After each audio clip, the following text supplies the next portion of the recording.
लोकतंत्र की चुनौतियां क्या क्या है? लोकतंत्र की चुनौतियां यानी कि सबसे पहले लोकतंत्र में चुनौती क्या है? सबसे पहले भ्रष्टाचार। भ्रष्टाचार होगी क्यों नहीं भाई? आखिर क्यों नहीं होगा भ्रष्टाचार? अगर कहते हैं कि नेता बेईमान होते हैं, तो मेरा यह सवाल है, क्या आप ईमानदार हैं? जरा सा गौर कीजिएगा।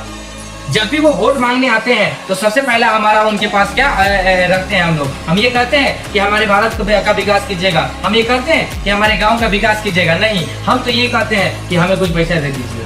तो सबसे पहले तो बेईमान हम हैं। हम अपने अंदर नहीं देखते हैं कि हम बेईमान हैं, बस इतना जानते हैं नेता बेईमान होता है। बेईमान हुआ क्यों?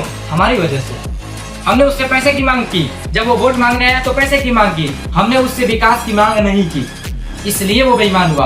अब जरा सा सोचिए, आप गौर कीजिए कि जो नेता एक ग्राम पंचायत, मान लीजिए एक ग्राम पंचायत में अगर कोई खड़ा होता है तो वो अगर 5 लाख रुपया खर्चा कर दे रहा है तो किससे वसूल करेगा?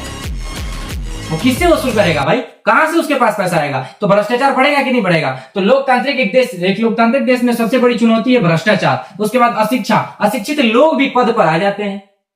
अशिक्षित लोग भी, पढ़े लिखे नहीं है तो क्या विकास करेंगे? तो अशिक्षित लोग भी आकर के सीट संभालना शुरू कर देते हैं। जातिवाद आप देखते हैं, बिहार इसका सबसे बड़ा उदाहरण है।